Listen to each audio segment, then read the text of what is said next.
ಬರೇ ಅದೇ ನೀವು ಬಿಜೆಪಿ ಇದ್ದಾಗ ಮಾಡ್ಲಿಲ್ವಾ, ಕಾಂಗ್ರೆಸ್ ಇದ್ದಾಗ ಮಾಡ್ಲಿಲ್ವಾ, ಇದು ಸೊಲ್ಯೂಷನ್ ಅಲ್ಲ.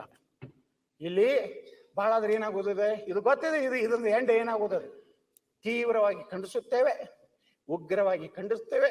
ಇದು ದಲಿತ ವಿರೋಧಿ ಸರ್ಕಾರ, ಅದಕ್ಕೆ ಸಭಾತ್ಯಾಗ ಮಾಡುತ್ತೇವೆ. ಧರಣಿ ಕುಂಡಿರ್ತೇವೆ ಅಹೋರಾತ್ರಿ. ರಾತ್ರಿ ನೀವು ಬರ್ತೀರಿ, ನಮ್ಮ ಹೋಮ್ ಮಿನಿಸ್ಟರ್ ಬರ್ತಾರ, ಊಟ ಬತ್ತ ಕಾಫಿ ಕಳ್ಸಲ್ಲ, ನಾಟಕ ಮಾಡ್ಕೊಂಡು ಹಿಂಗೆ ಮುಗೀತು. ನಮ್ಮ ಸಲುವಾಗಿ ಅಶೋಕ್ ನೇತೃತ್ವದಲ್ಲಿ ಭಾಷಣ ನಾವು ನಾಳೆ ಹೊಡಿ ಇಡೀ ದಲಿತ ಸಮುದಾಯದ ಹಿತವನ್ನು ಬಿಟ್ರು ಅವರು.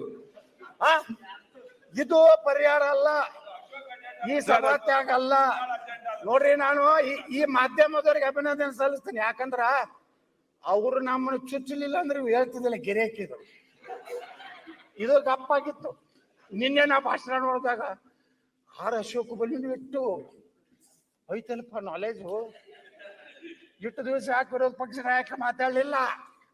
ಈಗ ನನಗೆ ಅನಿಸ್ಲಾಕತ್ತದೆ ನಿನ್ನೆಯಿಂದ ಅಶೋಕನು ಸ್ವಾಭಿಮಾನದ ರಾಜಕಾರಣ ಮಾಡ್ಬೇಕಂತ ನಿರ್ಣಯ ಮಾಡಿದ್ರಿಂದ ಮಾತಾಡ.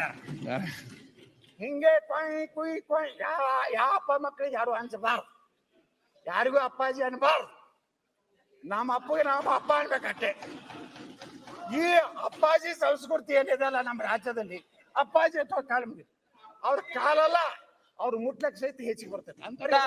ಬಸವನಗೌಡ್ರ ಅಪ್ಪಾಜಿ ಯಾರಂತ ಹೇಳಿದ್ರೆ ನಮಗೂ ಗೊತ್ತಾಗೈತೆ. ಸ್ವಲ್ಪ ನಿಮಗೂ ಗೊತ್ತದ, ನೀವ್ ಯಾರಿಗೆ ಅಪ್ಪಾಜಿ ಹತ್ತವ್ರೆ ನನಗೆ ಗೊತ್ತಿಲ್ಲ. ಆಯ್ತು ಶರದ್ ಅವ್ರು ಮಾತಾಡ್ಲಿ. ನಾ ಹೇಳೋದು ಯಾರು ಸಂಸ್ಕೃತಿ ಅಂದ್ರೆ ನಾಡಗೌಡರು ಸಂಸ್ಕೃತಿ ಯಾರು ಅಪ್ಪಾಜಿ ಅನ್ನೋದು ಬೇಡತಾಳ, ಅವ್ರೇ ಅಪ್ಪಾಜಿ ಅನ್ಕೊಂಡಾರ. ಒಬ್ಬೊಬ್ರು